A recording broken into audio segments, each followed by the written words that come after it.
Welcome back to your favourite channel magnet brains. मैं हूं शिप्रा तिवारी और यहाँ पर आपको बिल्कुल फ्री एजुकेशन प्रोवाइड कराया जाता है मेरे बच्चों, ताकि आप अपने लाइफ में बहुत अच्छा कुछ कर सकें। सो आज की कहानी जो मुझे सुनानी आप सुनेंगे अपनी शिप्रा मैम की ज़बानी बच्चों। और आज हम प्योरली शुरू करने वाले हैं introduction of the principle of inheritance and the variation. आज से हम अपना चैप्टर जो है वो फुल फ्लेजेडली शुरू करने वाले हैं। लास्ट क्लास में मैंने आपको बहुत सारे टर्मिनोलॉजी सिखा दिए थे और उम्मीद कर रही हूँ कि वो टर्मिनोलॉजी आज आपको समझ में उस क्लास में समझ में आ गई होगी। एक बार रिवाइज कर लेंगे और उसके बाद हम डायरेक्टली कूदेंगे मेंडलिज्म में। ओके, समझ आई बात? पर उससे पहले आपको कुछ चीज़ें समझनी है कि इनहेरिटेंस क्या होता है, वेरिएशन क्या होता है, जेनेटिक्स क्या है, ये सारी चीज़ें, ताकि आपके कंसेप्ट और ज़्यादा क्लियर हो सकें। सो इस चैप्टर का नाम है principles of inheritance and variation. उससे पहले मैं आपको ये बताना चाहती हूँ, एक बार कंटेंट के बारे में हम डिस्कस करेंगे, लास्ट क्लास के हैं। प्रिंसिपल ऑफ इनहेरिटेंस में हमें पढ़ना क्या क्या है वो देख लीजिए। ये सारी चीज़ें आपको पढ़नी है, पर इस चैप्टर को हम बेसिकली 3 भागों में डिवाइड करेंगे। इस चैप्टर में पहले भाग में हम लोग पढ़ेंगे मेंडलिज्म के बारे में और मेंडल के क्रॉस के बारे में और मेंडल के ड्रॉबैक्स के बारे में, मेंडल एक्सेप्शन के बारे में, ये सारी चीज़ों के बारे में। ओके, कि मेंडल के ऐसा नहीं होता कि कोई भी लॉ अगर कोई साइंटिस्ट बनाता है तो सारे पब्लिश हो जाते, सारे जो है सक्सेसफुल हो जाते। उसके कई बार उसके ड्रॉबैक्स और एक्सेप्शन होते हैं और कई बार हम लोगों को उसके ओवरकम के लिए नए क्रॉस बनाने पड़ते हैं। ठीक है, सो मेंडलिज्म के बारे में, उसके एक्सेप्शंस के बारे में, ये सारी चीज़ें हम लोग फर्स्ट पार्ट में पढ़ेंगे। मतलब पूरा मेंडलिज्म हम फर्स्ट पार्ट में पढ़ेंगे। सेकेंड पार्ट में हम लोग पढ़ेंगे क्रोमोसोमल थ्योरी ऑफ इनहेरिटेंस। हम इसमें पढ़ेंगे म्यूटेशन के बारे में, हम इसमें पढ़ेंगे सेक्स डिटर्मिनेशन के बारे में। ठीक है, मतलब ये वाला पार्ट हम नेक्स्ट सेकेंड पार्ट में पढ़ेंगे। थर्ड पार्ट में हम लोग पढ़ेंगे जेनेटिक डिसऑर्डर और पेडिग्री एनालिसिस के बारे में। सो ये चैप्टर हम 3 पार्ट्स में डिवाइड करेंगे और मतलब इसमें आपको पेडिग्री एनालिसिस भी और ऐड करना है, ये बात बता दूं आपको मैं। थर्ड पार्ट में you have to add the pedigree analysis, ये भी आपको ऐड करना है इसमें। ओके, सो ये वाला जो चैप्टर है हम 3 भागों में डिवाइड कर रहे हैं। आज हम लोगों को फर्स्ट पार्ट, मतलब ये पूरा एक पार्ट है, ये पूरा जो है एक पार्ट है और ये पूरा एक पार्ट है। ठीक है, सो ये 3 पार्ट में ये चैप्टर डिवाइड होगा। ठीक है, सो आज हम लोग शुरू करने वाले हैं मेंडलिज्म। ये इंपॉर्टेंट टर्मिनोलॉजी हमने लास्ट क्लास में कर ली थी, तो हम लोगों को कोई टेंशन लेने की जरूरत नहीं है। नाउ द क्वेश्चन इज कि what is the inheritance and what is the variation. इसके लिए हमें कुछ चीज़ें समझनी पड़ेगी। देखिए, जब हम लोग बात करते हैं जीन्स की, क्रोमोसोम्स की, डीएनए की, तो हमें भले कुछ ना समझ में आए, बट सिर्फ हमें इतनी तो चीज़ें समझ में आती है ना कि it is something related to the transfer of character और द जीन। ठीक है, genetics is what? It is the study of the inheritance and variation. ठीक है, अगर मैं एक लाइन में बोलूं कि व्हाट इज द जेनेटिक्स, ठीक है, देखो ध्यान से सुनना मेरे बच्चों, बात मेरी है ना। अगर मैं बोलूं कि जेनेटिक्स क्या है, व्हाट इज द जेनेटिक्स, सिर्फ इस शब्द का इस्तेमाल करूं, तो अगर मैंने बोला कि मुझे ये पता लगाना है, देखो एक एग्जांपल से समझते हैं। अगर मुझे ये पता लगाना है कि जो बच्चा है वो माँ बाप के कितना सिमिलर है, तो मैं उसकी क्या स्टडी करूंगी? जेनेटिक्स। मुझे ये पता लगाना है कि ये बच्चा इन माँ बाप का है भी या नहीं, तो मैं उसकी क्या स्टडी करूंगी? जेनेटिक्स। मुझे ये पता लगाना है कि बच्चा जो है वो माँ बाप से इतना ज़्यादा सिमिलर कैसे दिख रहा है, तो मैं उसकी क्या स्टडी करूंगी? जेनेटिक्स। समझ में आ गई बात? तो अगर मैं ये देख रही हूँ कि माँ बाप से किस तरीके के जीन इसके अंदर आए हैं, तो इतनी डिसिमिलैरिटी हुई है या इतनी सिमिलैरिटी हुई है, तो कलेक्टिवली मैं कर क्या रही हूँ? मैं ये देख रही हूँ कि किस प्रकार के जीन पेरेंट से प्रोजेनी में आए हैं। So this type of study we always done in the branch of science which is called as genetics. समझ में आ गई बात? So genetics is the branch of biology which deals with the inheritance and the variation. इसमें हम वो चीज़ें study करते हैं जिसमें हमें ये पता चलता है कि किस तरीके से जीन एक जनरेशन से दूसरी जनरेशन में जाते हैं और जनरेशन में जाने के बाद वो वैसे ही रहते हैं, उनमें थोड़ा बदलाव होता है या ज़्यादा बदलाव होता है, इसे हम वेरिएशन कहते हैं। समझ में आ गई बात? So it is the branch of biology, ध्यान समझना, it is the branch of biology. ठीक है, ये क्या है बच्चों? ब्रांच ऑफ बायोलॉजी है विच deals with what? Deals with, ओहो ये क्या 2 आंखें क्यों बना दी मैंने? Deals with inheritance and variation. Okay, समझ आ गई बात? तो जेनेटिक्स के अंदर हमें ये पता लगाना है कि किस तरीके से आया है जीन एक जनरेशन से दूसरी जनरेशन में, और उसी तरीके का है, थोड़ा बदलाव हुआ है या ज़्यादा बदलाव हुआ। ये सब कहानी जब हम बात करते हैं तो किस ब्रांच के अंदर हम बात करते हैं, we study these things into the genetics. Genetics is one of the most advance branch right now. तुमको पता है एमएससी जेनेटिक्स हो गया है, पीएचडी जेनेटिक्स हो गया है। ये ब्रांच इस समय इतनी ज़्यादा पॉपुलर है क्योंकि आपको पता है कि आजकल जो है इतने सारे वायरसेस आ गए हैं, इतने सारे बैक्टीरियाज अपना जो है कॉन्स्टिट्यूशन चेंज करते रहते हैं, कोरोना के इतने वेरिएंट आ गए हैं। तो अगर मुझे कोरोना का वेरिएंट, मुझे कैसे पता चलता कि ये वाला वेरिएंट है, ये वाला वेरिएंट है? मैं उसके जेनेटिक्स की स्टडी करती हूँ। मैं पहले उसके पेरेंट वाला जो वायरस था उसकी स्टडी की मैंने, फिर उसके बाद मैंने ये देखा कि भैया जो अभी नया बन रहा है उसके जीन्स और उसके आरएनए में कितना अंतर है।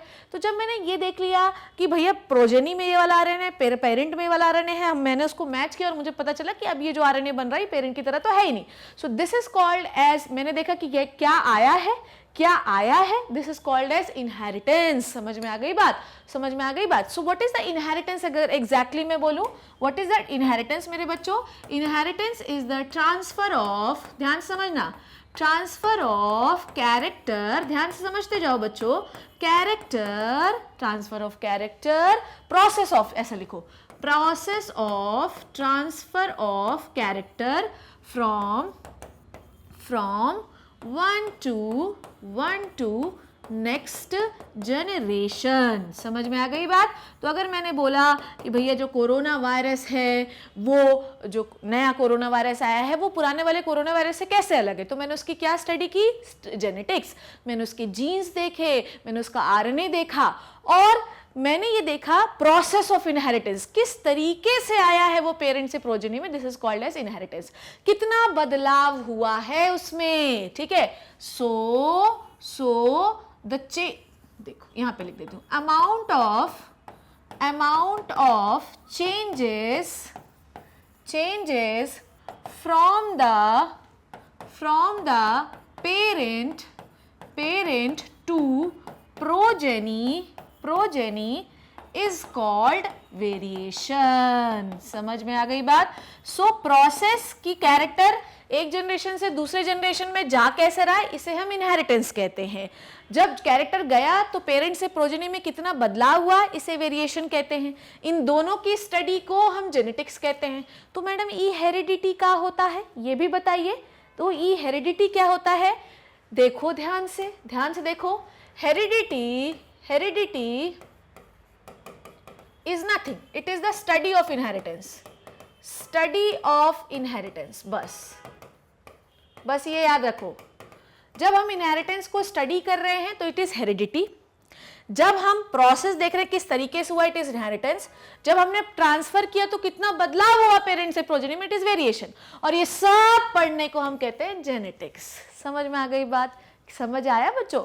सो heredity is what? Heredity is the transfer of character from one generation to the next generation. किस तरीके से हुआ, क्या कारण है, क्या प्रोसेस हुआ, ये इनहेरिटेंस है। प्रोसेस करने के बाद कितना बदलाव हुआ, ये वेरिएशन है। और ये सब पढ़ने की ब्रांच को हम जेनेटिक्स कहते हैं। ये समझ में आया आपको? डिफरेंस समझ में आया? बेसिकली क्या होता है? Heredity, transfer of character, process of transfer of character, inheritance, the change of the character from one parent to next progeny is called as variation, and the study of variation inheritance, this is called as genetics. And अब यहाँ पर मैं आपको थोड़ी, ये समझ गए ना सारी कहानी? इस पूरे चैप्टर में हमको इसी के इर्द गिर्द घूमना है। इस पूरे प्रोसेस में, इस पूरे चैप्टर में हमको इसी के इर्द गिर्द घूमना है कि जब कोई भी कैरेक्टर एक पेरेंट से मेरे लल्ला एक प्रोजेनी में जाता है तो उसमें कितने बदलाव होते हैं, क्या वो कैरेक्टर वैसा ही रहता है या उस कैरेक्टर में कोई बदलाव आते हैं। एक्चुअली लोगों को ये लगता था कि हमेशा जो बड़ा वाला पौधा होता है वो हमेशा बड़े पौधे को ही जन्म देता है, पर एग्जैक्टली ऐसा नहीं होता है। कई बार छोटे पौधे भी बन जाते हैं। तो इसका मतलब ये कि हमेशा कैरेक्टर वैसा ही ट्रांसफ़र हो अपने माँ बाप से बच्चों में, ये ज़रूरी नहीं है।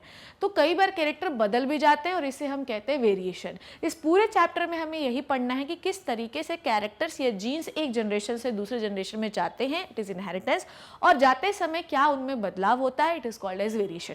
सो we have to study inheritance and variation in this chapter. ये तीनों चीज़ें आपको क्लियर हो गई है ना बच्चों? चलो अब हम लोग थ्योरी पढ़ लेते हैं तो मज़ा आ जाए थोड़ा सा। चलो देखो, progeny receives the character from the parent because of this reason progeny resemble is parents, बिल्कुल सही बात है कि हमेशा जो बच्चा होता है वो अपने माँ बाप से ही कैरेक्टर लेता है, इसीलिए जो बच्चे का कैरेक्टर रहता है, ये जो बच्चा दिखता है वो अपने पेरेंट की तरह ही दिखाई देता है। The transfer of character from the parent to the offspring it is called as inheritance, या यहाँ पर हम प्रोसेस लिखते हैं, process of the transfer of character from parent to the offspring it is inheritance. ठीक है, progeny produced resembles the parents closely not identical। हमेशा ऐसा कभी होता है कि जो बच्चा होता है वो बिल्कुल माँ बाप के आइडेंटिकल दिख रहा है, ऐसा कभी नहीं हो सकता, इट इज नॉट पॉसिबल यार। आइडेंटिकल ट्विंस भी इतने आइडेंटिकल ट्विंस तो खैर दिखते, पर इतने आइडेंटिकल तो फिर भी सीता और गीता में समझ में आ जाता था कि सीता और गीता है। ठीक है, सो उसके चलने बोलने के तरीके से, सो आइडेंटिकल ट्विंस जब इतने नहीं होते तो माँ बाप की तरह बच्चे कैसे हो सकते, तो आइडेंटिकल नहीं होते।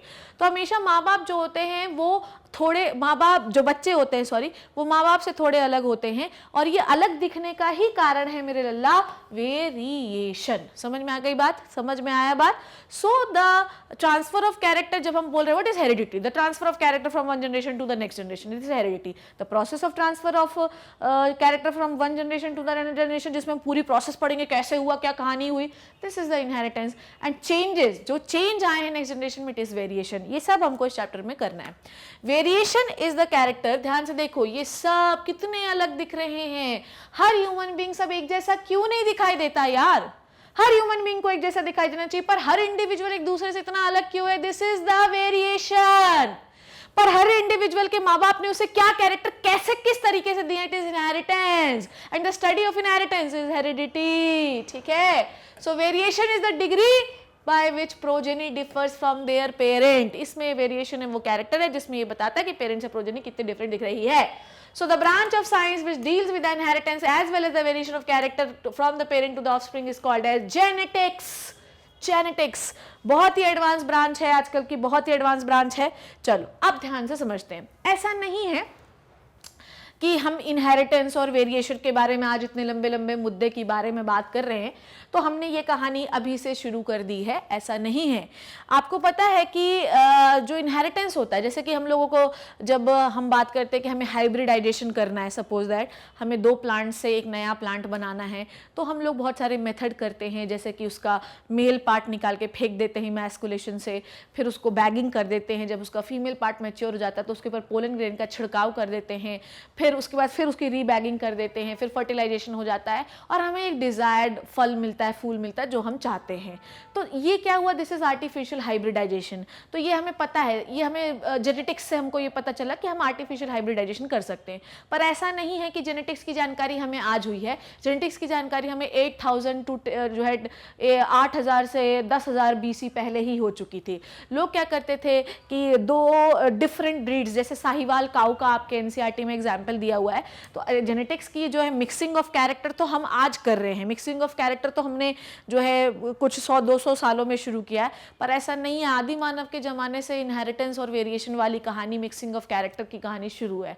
बस ये है कि वो उसको पर्टिकुलर नाम नहीं दे पाए, पर ये कहानी बहुत पहले से शुरू है।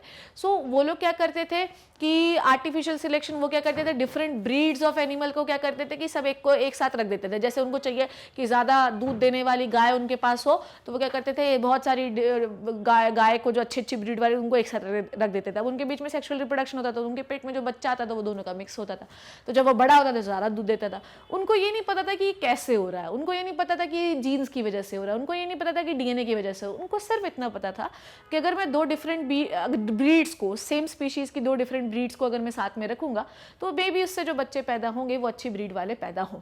सो this is the mixing of character. लोगों को भले इसके बारे में अवेयरनेस नहीं थी, पर उनको ये पता था कि ये ऐसा कुछ प्रोसेस होता है। समय के साथ लोगों ने एडवांसमेंट किया और आपको इतनी अच्छी काउज जो मिलती हैं, actually it is the result of the hybridization, artificial hybridization. ठीक है, तो ये जो चीज़ें आज हम पढ़ रहे हैं बहुत पहले की कहानी, आज की कहानी नहीं है ये। और अगर आपको यकीन ना हो तो आप अपनी एनसीईआरटी में ये वाला चैप्टर उठाना, और नीचे पैराग्राफ पे ये कहानी लिखी भी हुई है। ठीक है, नाउ जेनेटिक्स को सबसे बेहतरीन किसने स्टडी किया, ये एक बहुत बड़ा जो है सवाल है। ग्रेगर जॉन मेंडल, ध्यान से समझना मेरी बात। Gregor John Mendel is the father of genetics. लिख लूँ क्या यहाँ पे, देखो सो जेनेटिक्स को सबसे पहले स्टडी किया है, या जेनेटिक्स नहीं, एक्चुअली ऐसा कहते हैं अपन कि जेनेटिक्स के जो फादर हैं वो है ग्रेगर जॉन मेंडल। देखो क्या होता है कि normally Gregor John Mendel is one of the most unlucky man. Actually unlucky वो नहीं है, एक्चुअली अनलकी अपन है, ठीक है। सो प्रॉब्लम इज कि अनलकी हम लोग हैं, Gregor John Mendel is not the unlucky. हाँ, बस प्रॉब्लम ये हुई कि इन्होंने जो वर्क किया it is very advance, very advance. हमें principle of inheritance and variation पढ़ना है, जो आज पढ़ने में हमें इतना टफ लगता है, पर तुम सोचो कि इस आदमी ने ऐसा कार्य किया है कि बिना मेंडल का वर्क पढ़े आप जेनेटिक्स में कदम भी आगे नहीं बढ़ा सकते। जब तक आपने इनके लॉज ऑफ इनहेरिटेंस नहीं पढ़े तब तक आप कभी ये नहीं समझ पाओगे कि एक जीन एक जनरेशन से दूसरे जनरेशन में जाता कैसे है। तो Gregor John Mendel is the बाप ऑफ ऑल द कहानीज, ऑल द इनहेरिटेंसेस। समझ में आ गई बात?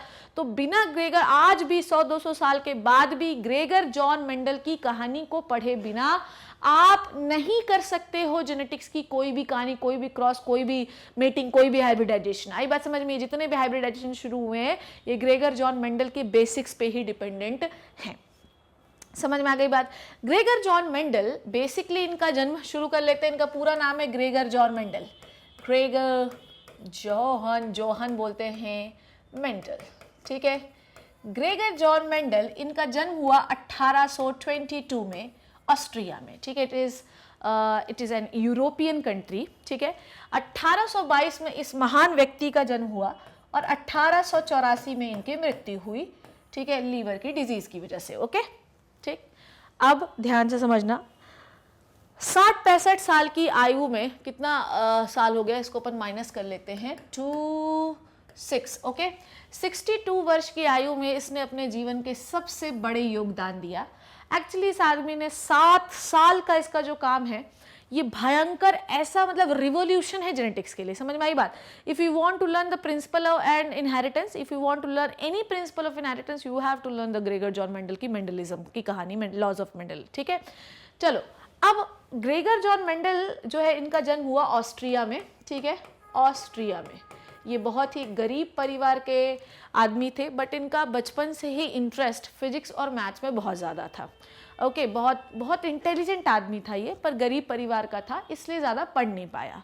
पर लोग, इनके टीचर ने आके बोला कि भैया इनको पढ़ाना चाहिए। तो तुमको पता है कि छोटी बहन की डाउरी लेकर ये आदमी पढ़ने गया, ठीक है। पढ़ा बड़ा, अब इसके बारे में हमको बहुत ज़्यादा भी डिटेल में बात नहीं करनी है। सो ये पढ़े, ठीक है, इन्होंने बढ़िया पढ़ाई की। उसके बाद जो है, उसके बाद जो है वहीं पढ़ते पढ़ते इनको बॉटनी में इंटरेस्ट आया। एक्चुअली सबसे बड़ा प्रॉब्लम तुमको पता है, principal of inheritance and variation chapter हमको क्यों नहीं समझ में आता? हमें ये चैप्टर सिर्फ इसलिए नहीं समझ में आता क्योंकि इसमें मैथ्स घुसा दिए, ठीक है। और बायोलॉजी वालों को मैथ्स तो तुमको पता है धुम ऐसा लगता है। सो बेसिकली ये चैप्टर हमें इसलिए नहीं समझ में आता क्योंकि इसमें मैथ्स घुसा दी, पर एक्चुअली इतना टफ है नहीं, ये चैप्टर आसान है, ध्यान से सुनते जाओ। सो ये वहाँ गए और इनको क्या है कि थोड़ा बॉटनी में इंटरेस्ट आया, ठीक। उसके बाद इन्होंने बॉटनी सीखी वहाँ पे, फिजिक्स और मैथ्स तो इनको पहले से आता था।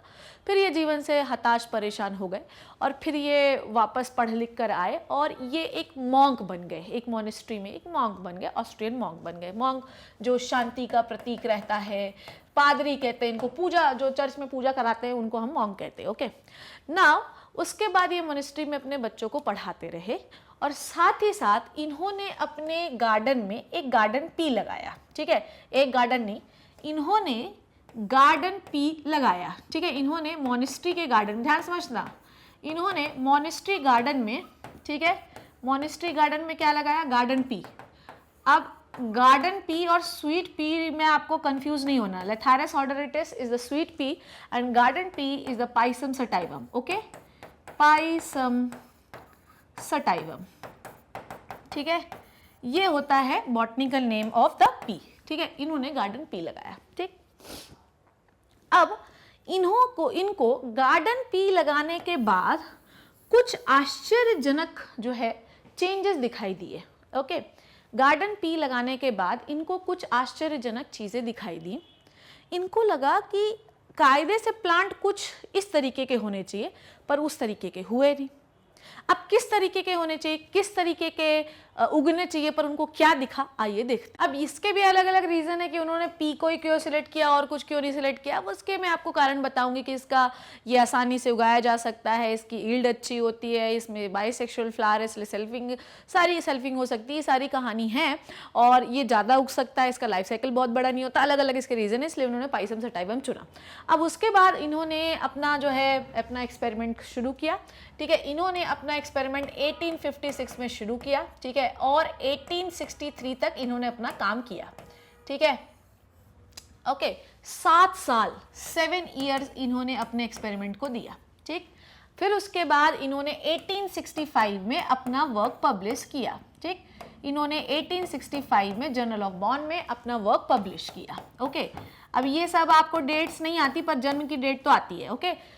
अब हुआ ये कि एक्चुअली इनका जो एक्सपेरिमेंट था वो बहुत ज़्यादा मैथ्स से रिलेटेड था, ठीक है। मतलब इनका जो एक्सपेरिमेंट था वो मैथ्स उसमें घुसी हुई थी, तो लोग, इनका वर्क इतना ज़्यादा एडवांस था कि लोगों को समझ ही नहीं आया कि ये है क्या। साथ ही साथ जिस समय पर 1859 के आसपास जो है, एग्जैक्ट मुझे डेट याद नहीं आ रही पर मैं आपको बताऊंगी, ओरिजिन ऑफ लाइफ बुक जो है पब्लिश हो गई थी डार्विन की, तो लोगों को डार्विन की जो थ्योरी थी, एक्चुअली तुमको पता है कि डार्विन की थ्योरी भी लोग पहले बकवास मानते थे, और डार्विन की थ्योरी जो है वो लोगों को ज़्यादा फैंटेसाइज करने लगी, इसलिए लोग उधर ज़्यादा भागने लगे। मेंडल के वर्क को किसी ने ध्यान ही नहीं दिया और मेंडल की मृत्यु 1884 को हो गई, ठीक।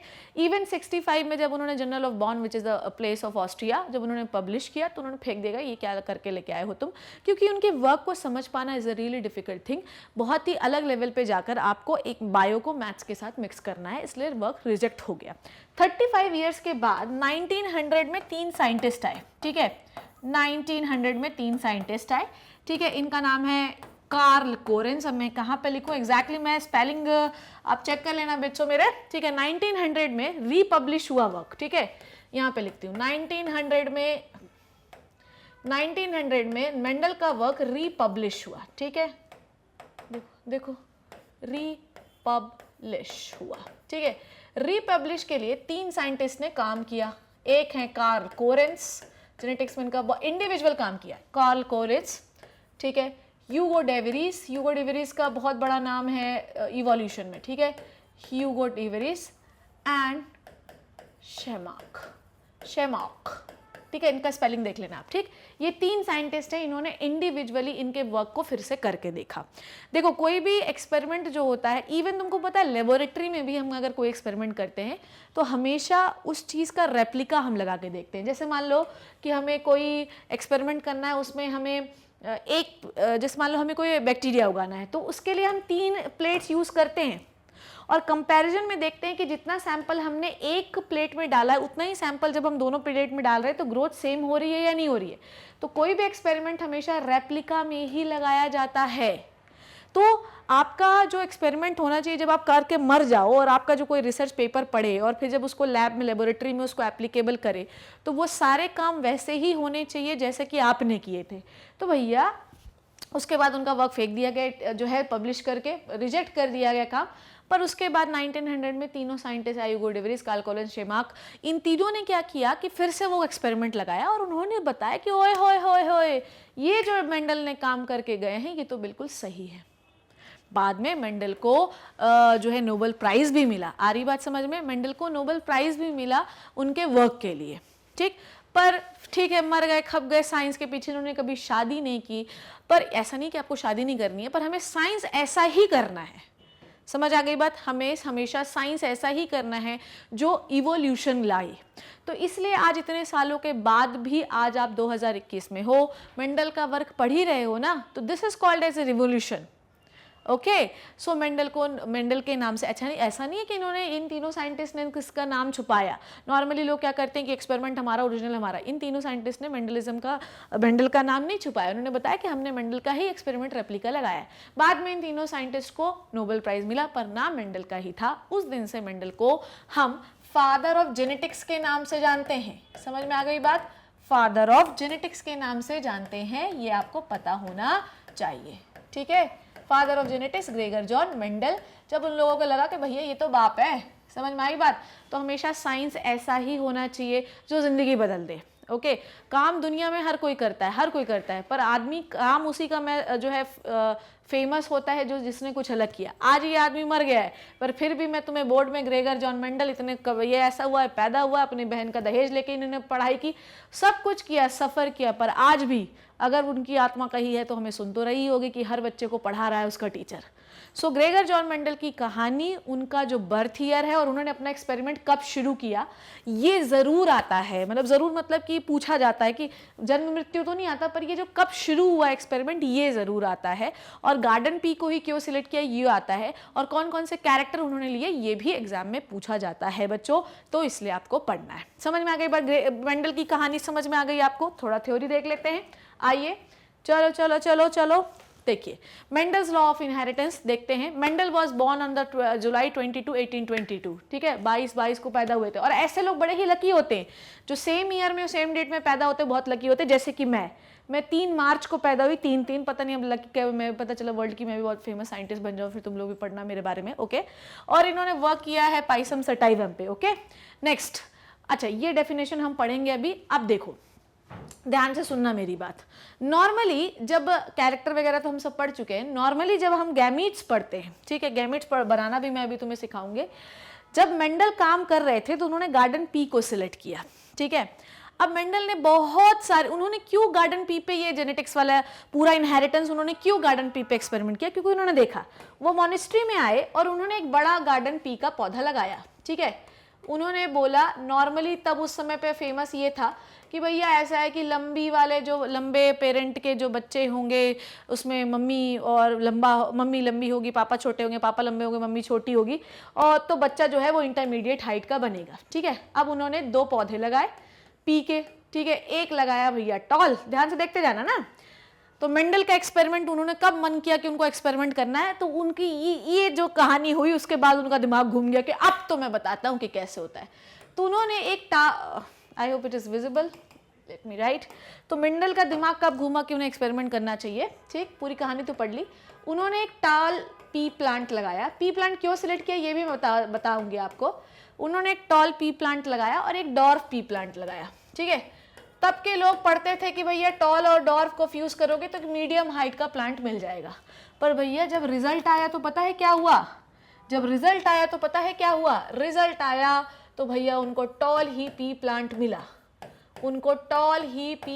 मिला, उनका दिमाग चकरा गया कि ऐसा कैसे हुआ। समझ में आ गई बात? उनको टॉल पी प्लांट मिला तो उनको ये समझ में आया कि कुछ तो गड़बड़ है, इंटरमीडिएट हाइट का मुझे क्यों नहीं मिला, तो उन्होंने अपना एक्सपेरिमेंट करना शुरू किया। समझ आ गई बात? चलिए अब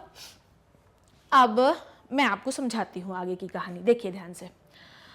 नॉर्मली अच्छा ये सम डेफिनेशंस हैं जो कि हम बात करेंगे। अच्छा एक बार रिवाइज कर लेते हैं इसको। अच्छा वाई मेंडल सिलेक्टेड कैरेक्टर्स क्या होते हैं, देखो कैरेक्टर्स क्या होते हैं, जैसे कि मैं आपको समझा रही थी, जैसे यहाँ पे टॉल और डॉर्फ प्लांट लिया है, तो ये क्या है, दिस इज द हाइट, ये हाइट है प्लांट की। तो हाइट क्या है बच्चों, कैरेक्टर, हाइट क्या है, कैरेक्टर है। पर टॉल और डॉर्फ क्या है, उसके trait, this is the dwarf trait and this is the tall trait. समझ में आ गई बात? बस इतनी सी बात है, समझ में आई बात? कैरेक्टर हाइट है पर टॉल या डॉर्फ होना उसका ट्रेट है, बस यही बता रही थी मैं आपको, ठीक है। Feature of the individual, this is stem height tall and dwarf, ठीक है, ये height is the character, okay. And trait is the character of detectable variant, okay, character का variant is called as trait, ठीक है। जैसे कि कान जो है ये अटैच्ड ईयर लोब है और ये वाला फ्री ईयर लोब है, थंब ऐसा है, मुड़ा हुआ है, ये सारे इसके अपने ट्रेट्स होते हैं, ठीक है। नाउ द क्वेश्चन इज कि why Mendel selected the pea plant, ये हमारे मन में क्वेश्चन होना चाहिए, ओके। उसके पी जो होता है, पी के पास भयंकर वाले कैरेक्टर है, भयंकर वाले, पर उसके बावजूद एक चीज़ आपको और क्लियर कर दूं, मेंडल का एक्सपेरिमेंट पढ़ रहे हो तो फिर सुनो, मेंडल ने टोटल सिर्फ पी में बहुत सारे कैरेक्टर होते हैं, पर मेंडल ने सिर्फ 7 ही कैरेक्टर लिए हैं अपने एक्सपेरिमेंट के लिए, और उसके बावजूद उन्होंने स्टडी एक कैरेक्टर को ही किया है एक प्लांट में, 7 कैरेक्टर को एक साथ नहीं किया, नहीं तो प्रॉब्लम हो जाती है काम करने में, ठीक। तो मेंडल ने 7 कैरेक्टर लिए हैं अपने एक्सपेरिमेंट के लिए, कौन से हैं वो भी मैं आपको बताऊंगी, और साथ ही साथ मेंडल ने एक कैरेक्टर को ही एक बार स्टडी किया है, मतलब कि हाइट कर रहे हैं तो हाइट करेंगे, और कलर कर रहे हैं सीड का तो कलर करेंगे, सीड का कलर हम कंसिडर कर रहे हैं अभी एक्सपेरिमेंट के लिए तो हम उसी पर एक्सपेरिमेंट करेंगे। इस तरीके से उन्होंने सातों कैरेक्टर को एक साथ स्टडी नहीं किया, अलग अलग पौधों पे अलग अलग कैरेक्टर को, जैसे इन पौधों पर हम हाइट करेंगे, इन ग्रुप ऑफ प्लांट में हम हाइट की स्टडी करेंगे, इन ग्रुप ऑफ प्लांट में हम सीड कलर की स्टडी करेंगे। तो अलग अलग ग्रुप की में जब स्टडी करते हैं तो रिजल्ट्स कभी मिक्स नहीं होता, और ऐसे ही एक्सपेरिमेंट होता है, ठीक है। It produces large number of seed, क्योंकि पी जो होता है वो आसानी से उगाया जा सकता है, तो ये बहुत ज़्यादा सीड प्रोड्यूस करता है, और इसका लाइफ साइकिल एक ही सीजन में खत्म हो जाता है। मान लो आम के पेड़ पे स्टडी करते तो 15-20 साल तक एक्सपेरिमेंट ही चलता रहता है, ओके। उसके बाद साथ ही साथ ये जो है ट्रू ब्रीडिंग, इनके पास जो है सेल्फ पॉलिनेशन का भी प्रॉपर है, कर सकते हैं, और इनके पास ये इनके ट्रू ब्रीड्स जल्दी मिल जाते हैं। ट्रू ब्रीडिंग समझाऊंगी मैं आपको, इनके जो प्योर लाइन जो सीड्स होते हैं, इनकी जो प्योर प्रॉपर्टीज़ होती हैं वो जल्दी मिल जाती है। क्या होती है प्योर प्रॉपर्टीज़ मैं आपको बताऊंगी, ठीक है। ट्रू ब्रीड्स क्या होते हैं वो बताऊंगी आपको, ठीक है। It is easy to artificially cross pollinate, इनको बहुत आसान होता है क्रॉस पॉलिनेशन करना। क्रॉस पॉलिनेशन का मतलब ये होता है आर्टिफिशियल हाइब्रिडाइजेशन की, हम किसी भी प्लांट का मेल पार्ट हटा दें, इमैस्कुलेशन कहलाता है ये, और उसके बाद उसके ऊपर पोलन ग्रेन छिड़क दें, तो दिस इज आर्टिफिशियल हाइब्रिडाइजेशन जो पी प्लांट में हम आसानी से कर सकते हैं, और मेंडल ने ये किया, ठीक है। उसके बाद अब हम लोग बात करते हैं क्या मेंडल ने, ठीक है। मेंडल ने अब इसके बाद उनका दिमाग घूम गया, उन्होंने पी को क्यों सिलेक्ट किया, क्योंकि इसका साथ आर्टिफिशियल हाइब्रिडाइजेशन हो सकता है, इनके ट्रू लाइन प्लांट आसानी से मिल सकते हैं, ये एक ही सीजन में उग सकते हैं, इनकी प्रोड्यूसिबिलिटी बहुत ज़्यादा होती है, इनको उगाने के लिए ज़्यादा मेहनत नहीं करनी पड़ती, लो मेंटेनेंस होता है, इसलिए इन्होंने पी को सिलेक्ट किया। अब आगे बढ़ते हैं, इन्होंने टोटल 7 कैरेक्टर लिए, ठीक है। ध्यान से समझना मेरी बात बच्चों, है ना। वैसे तो पी में बहुत सारे कैरेक्टर थे, पर इन्होंने 7 कैरेक्टर लिए। उन 7 कैरेक्टर्स को इन्होंने चुना, बच्चों ध्यान समझते जाना, है ना। इन्होंने उन्हीं 7 कैरेक्टर्स को चुना जिनका कंट्रास्टिंग कैरेक्टर था, ठीक है। इन्होंने उन्हीं 7 कैरेक्टर्स को चुना, उन्हीं मतलब और भी हो सकते हैं, पर इनके लिए 7 थे, तो इन्होंने उन 7 कैरेक्टर्स को चुना जिनके कंट्रास्टिंग कैरेक्टर प्रेजेंट थे। समझ में आई बात, कंट्रास्टिंग कैरेक्टर्स। अब ये क्या बोल रही हूँ ma'am, contrasting characters are present, मैं भी आपको समझाती हूँ। इन्होंने वही 7 कैरेक्टर सिलेक्ट किए, बहुत सारे थे प्लांट में, पी प्लांट में, पर उन्होंने 7 कैरेक्टर ही चुने, और उन 7 कैरेक्टर में भी उन्होंने उन कैरेक्टर्स को चुना जिनके, उन 7 कैरेक्टर नहीं, पूरे प्लांट में 7 कैरेक्टर चुने, और वही 7 कैरेक्टर चुने जिनके अल्टरनेटिंग या कॉन्ट्रास्टिंग कैरेक्टर थे। कॉन्ट्रास्ट से मतलब क्या है कि अगर मान लो कि मैंने कैरेक्टर लिया है हाइट, ठीक है, अगर मैंने लिया है कैरेक्टर हाइट, ठीक है, क्या लिया मैंने, कैरेक्टर हाइट लिया, तो भैया इसके ना 2 ट्रेट होने चाहिए। यहाँ पे देखना, कॉन्ट्रास्टिंग का मतलब ये होता है कि मोटा पतला, बड़ा छोटा, काला गोरा, ये कंट्रास्टिंग कैरेक्टर होते हैं। तो अगर उन्होंने हाइट लिया है तो 2 ट्रेट्स, ट्रू ऐसा लिखते हैं, 2 opposite traits must be present. समझ में आई बात। इसमें होना ये चाहिए कि 2 ऑपोजिट ट्रेट्स जो होते हैं वो प्रेजेंट होने चाहिए। जैसे हाइट लिया है तो हाइट में टॉल होना चाहिए, और इसका कॉन्ट्रास्ट क्या हो जाएगा, डॉर्फ। अब ध्यान से सुनना, अब इन्होंने जो टॉल लिया है वो प्योर टॉल है। अब देखो, टॉल भी 2 प्रकार का हो सकता है, याद है आप लोगों को लास्ट क्लास जो मैंने पढ़ाई थी। अब बेटा टॉल भी ऐसा हो सकता है और ऐसा हो सकता है कि नहीं हो सकता है, बोलो। अब ये क्या है, ये क्या है, लास्ट क्लास में आपको पढ़ाया था ना मैंने। इन्होंने 7 कंट्रास्टिंग कैरेक्टर लिए हैं, वो मैं पढ़ाऊंगी।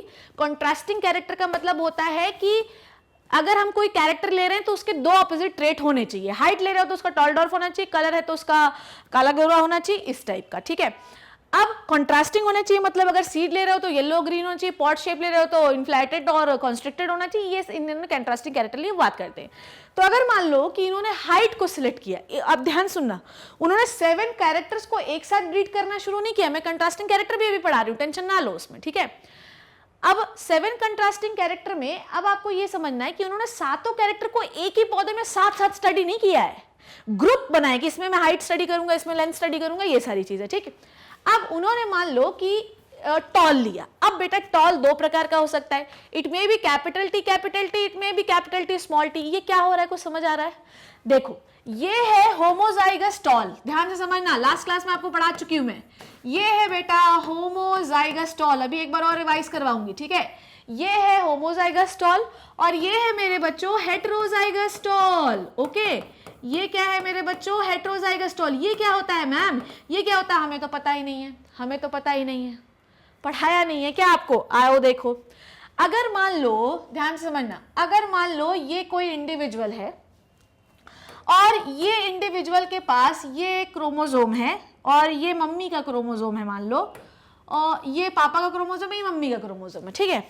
अब इन क्रोमोसोम में जो डीएनए प्रेजेंट है, तो इस डीएनए पर यहाँ पर इनके हाइट का जीन है और यहाँ पर इनके हाइट का जीन है, which is called as alleles, ठीक है। सेम पोजीशन पे दो क्रोमोसोम पे प्रेजेंट होने वाले वो जीन्स जो सेम ही कैरेक्टर को कोड करते हैं, ठीक है, द ट्रेट में be different, called as allele. अब ये पापा का क्रोमोसोम है, ये मम्मी का क्रोमोसोम है।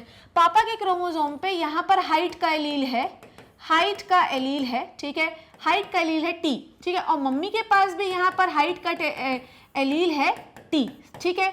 अब दोनों हाइट के एलील है, कैपिटल टी क्यों लिखा है? क्योंकि ये जो प्रोटीन बना रहे हैं वो टॉल हाइट के लिए है और पापा भी जो हाइट प्रोटीन बना रहा है वो टॉल हाइट के लिए, ठीक है। कोई म्यूटेशन नहीं हुआ है। तो बेबी जो बच्चा बना हुआ है वो कैसा बना हुआ है? कैपिटल टी मतलब टॉल, कैपिटल टी मतलब टॉल। अब मम्मी और पापा के क्रोमोसोम में जो हाइट वाले एलील्स हैं वो प्रॉपर फॉर्मेशन ऑफ प्रोटीन कर रहे हैं, जिसकी वजह से जो बच्चे की हाइट है वो टॉल बन रही है, और क्योंकि प्रॉपर फॉर्मेशन हुआ प्रोटीन का, इसलिए हम इसे कहते हैं डोमिनेंट। कैपिटल टी को हम हमेशा डोमिनेंट से रिप्रेजेंट करते हैं, क्योंकि डोमिनेंट ट्रेट प्रॉपरली एक्सप्रेस करता है, इसमें कोई म्यूटेशन नहीं हुआ होता है और ये अपने आप को जो है प्रॉपर प्रोटीन बनाकर अपने आप को स्ट्रांग बताता है। समझ आ गई बात? ठीक है। अब यहीं पर दूसरा बच्चा, ये लास्ट क्लास में हम कर चुके हैं, ओके। यहीं पर दूसरा बच्चा है, मान लो ये है पापा का क्रोमोसोम, ठीक है, और ये है उनके मम्मी का क्रोमोसोम, ठीक है, ब्लैक ही बन गया। ये है उनके मम्मी का, अरे हाँ ये क्या हो रहा है, ये है उनके मम्मी का क्रोमोसोम, ठीक है। अब पापा के पास डीएनए है ये, मम्मी के पास डीएनए है ये। अब पापा के पास, ध्यान समझते जाना बच्चों, पापा के पास यहाँ पर है हाइट वाला एलील, यहाँ पर मम्मी के पास भी है हाइट वाला एलील, ठीक है। पर ध्यान से समझना, यहाँ पर मम्मी का जो हाइट वाला एलील है ये हो गया म्यूटेटेड, डिफेक्टेड, म्यूटेटेड, ठीक है। म्यूटेटेड होने की वजह से अब ये कैपिटल टी वाला प्रोटीन नहीं बना रहे, अब ये कोई और ही प्रोटीन बना रहे, तो जिसे हम रिप्रेजेंट करते हैं स्मॉल टी से, ठीक है। Small T which is the dwarf वाले के लिए प्रोटीन बनाने लगे, इनका जो है छोटी हाइट वाला प्रोटीन बनाने लगे, डॉर्फ प्रोटीन बनाने लगे, ये पगला आ गई ये मम्मी के क्रोमोसोम, ठीक है। पर पापा का जो एलील था वो कैपिटल टी के लिए ही प्रोटीन बना रहा था, लॉन्ग हाइट के लिए ही प्रोटीन बना रहा था, तो कोई टेंशन नहीं है। यहाँ पर कैपिटल टी इतना प्रोमिनेंट प्रोटीन बनेगा कि ये इसको सप्रेस कर देगा, ठीक है। ये इसको क्या कर देगा मेरे लल्ला? सप्रेस कर देगा। तो जब ये इसको सप्रेस कर देगा तो ये कौन सा ट्रेट कहलाया? ये कहलाया रेसेसिव ट्रेट, समझ गए। एक कैरेक्टर के दो वेरिएंट, कैरेक्टर क्या है? हाइट, वेरिएंट क्या है? डॉर्फ एंड लॉन्ग, ठीक है। और ये वाला जो कहलाया ये कहलाएगा कैपिटल टी, और ये है बच्चों डोमिनेंट। समझ में आई बात? डोमिनेंट। ये कौन सा इंडिविजुअल बनेगा? बच्चा जो है बनेगा तो टॉल, पर ये कैसा है? इट इज ही और she is the heterozygous individual. ये क्या कहलाएगा? हेटेरोजाइगस इंडिविजुअल, ठीक है, इंडिविजुअल, ठीक है। डन हो गई इतनी बात। तो मेंडल के पास, मेंडल ने जो है क्या बता रही थी मैं आपको, ये समझ गए कैसे बना? मेंडल ने हाइट ली, टॉल हाइट ली और एक डॉर्फ हाइट ली, पर उनको क्या चाहिए था? उनको चाहिए था प्योर टॉल, उनको चाहिए था प्योर टॉल। अब मैडम टॉल तो ये भी हो सकता है, ये भी हो सकता है, ठीक है, टॉल तो कुछ भी हो सकता है, ये भी हो सकता है, ये भी हो सकता है, कुछ भी हो सकता है।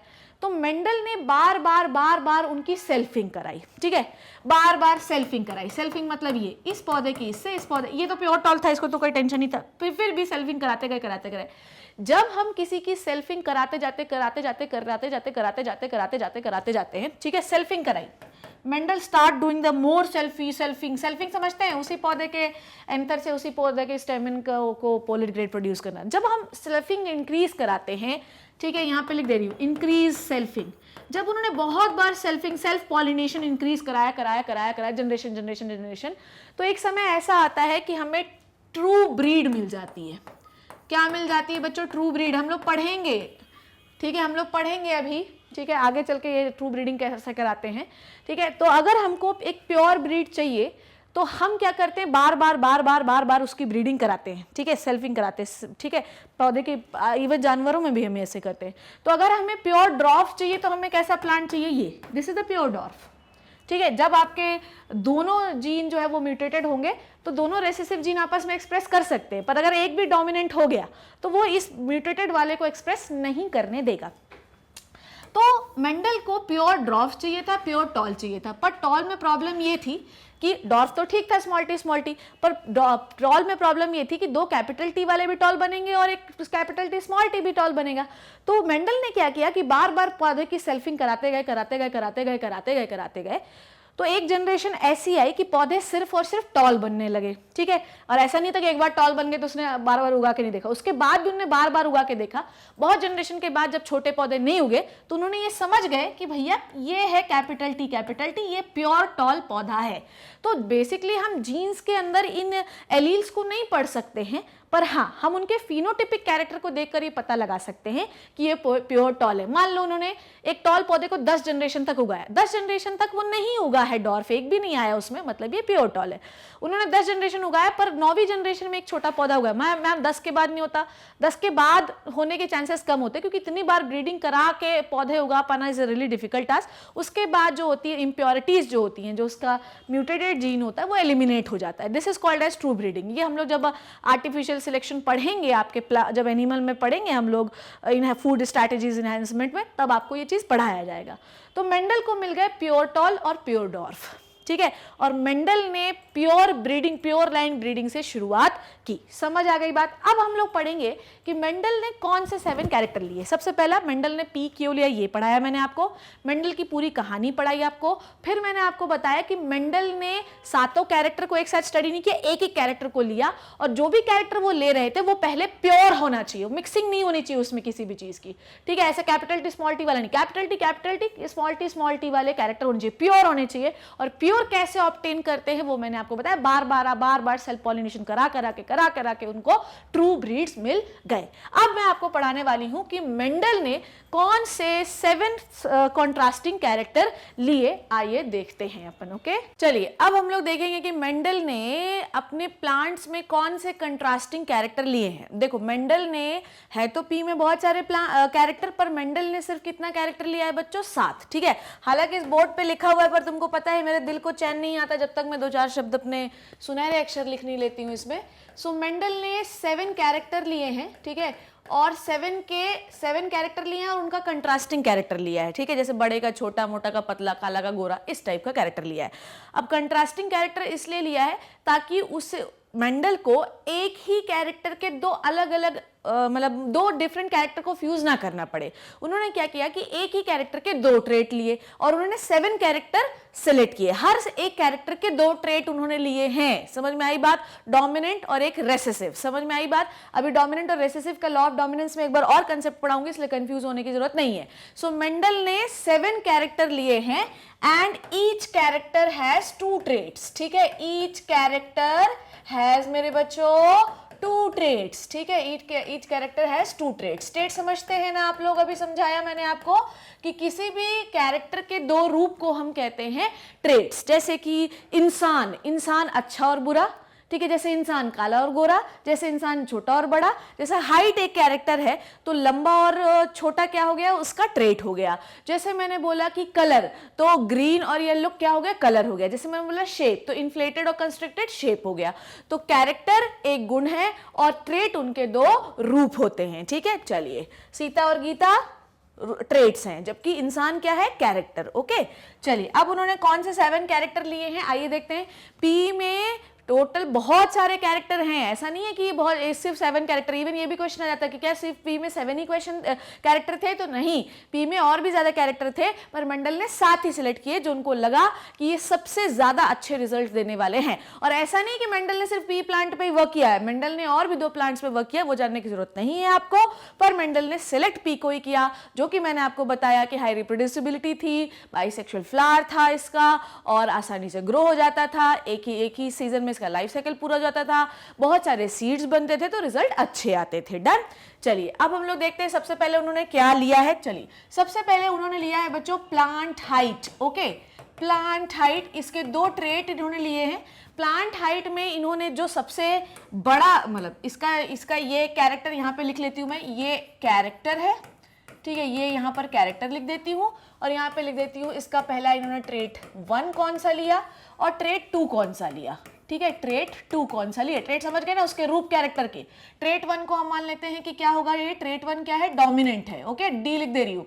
और ट्रेट 2 क्या है, रेसेसिव है। ओके, डोमिनेंट जो किसी रेसेसिव को दबाता है। ओके, चलिए अब देखते हैं प्लांट हाइट में डोमिनेंट ट्रेट है टॉल। मुझे एक बताओ कि लंबा आदमी जो है छोटे आदमी को दचड़ देगा कि नहीं दचड़ देगा। अब ये तो एक प्रैक्टिकल बात नहीं है, पर अगर मान लो लंबे को ही, जनरली हमारी नजर लंबे आदमी पर ज्यादा जल्दी जाती कि नहीं जाती है, तो टॉल जो होता है वो जनरली डोमिनेंट ट्रेट माना जाता है। ठीक है, सो टॉल और डॉर्फ हो गया इसका, डॉर्फ मतलब बौना। ठीक है, डॉर्फ मतलब हो गया बौना और ये हो गया इसका ट्रेट 2। तो मेंडल ने प्लांट हाइट कैरेक्टर के 2 ट्रेट लिए, लंबा और छोटा, इंटरमीडिएट कोई नहीं लिया। दूसरा उन्होंने क्या लिया है ये देखते हैं। नंबर 1 हो गया, डन हो गया नंबर 1।